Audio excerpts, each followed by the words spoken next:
क्या आपको पता है जब आप ब्राउजर पे कोई वेबसाइट सर्च करते हो तो उसके बिहाइंड द सीन्स क्या होता है? हमको नहीं पता। तो चलो देखते हैं कि एक्चुअली में होता क्या है। आप जो ब्राउजर पे टाइप करते हो उसे हम कहते हैं यूआरएल। तो चलिए देखते हैं यूआरएल क्या होता है। यूआरएल जो बनता है मेनली वो बनता है चार पार्ट से बनता है। सबसे पहले है जो स्कीम।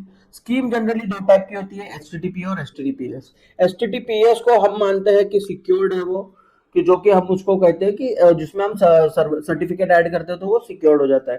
दूसरा है domain name. Domain name basically आपका वेबसाइट का नाम होता है जिससे लोग आपकी वेबसाइट जानते हैं और उसको सर्च करते हैं। थर्ड पार्ट होता है जिसे हम कहते हैं पाथ। पाथ बेसिकली ये होता है कि मेरे एक्चुअल रिसोर्स तक पहुंचने के लिए मैं एक प्रॉपर पाथ बनाता हूँ। जैसे कि आप फोल्डर स्ट्रक्चर कंसिडर कर लो कि फोल्डर के अंदर फोल्डर होता है, फिर आपका मेन फोल्डर होता है।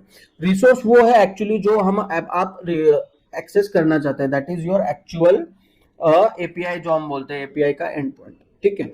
अभी उसमें एक्चुअली होता क्या है, अब तो यूआरएल तो समझ गए। अब उसके बाद जब एक्चुअली जो मेरा यूजर है वो यूजर जब मेरे रिक्वेस्ट सेंड करेगा तब होता क्या है। समझो ये यूजर ने ब्राउजर को रिक्वेस्ट सेंड की www.google.com, जिसको जिसमें अभी हमने देखा उसको हम लोग अभी क्या बोलते हैं, यूआरएल। ये मेरे लिए क्या हो गया, यूआरएल। ठीक है। अब ब्राउजर क्या करता है, वो वेबसाइट तो सर्च कर ली बट सर्वर तक पहुंचने के लिए वो नाम से वो सर्वर तक तो नहीं पहुंच सकता। सर्वर तक पहुंचने के लिए हमको क्या चाहिए होता है, हमको चाहिए होता है आईपी एड्रेस। ठीक है। आईपी एड्रेस कैसे मिलेगा, जिस आईपी एड्रेस और ये सर्वर, ये दोनों के मैपिंग के लिए एक कॉन्सेप्ट होता है जिसको बोलते हैं हम डीएनएस। डीएनएस का फुल फॉर्म होता है डोमेन नेम सिस्टम। तो उसके अंदर बेसिकली क्या होता है, कुछ नहीं होता है, आईपी होती है और उसका डोमेन नेम के साथ मैपिंग होता है। ठीक है।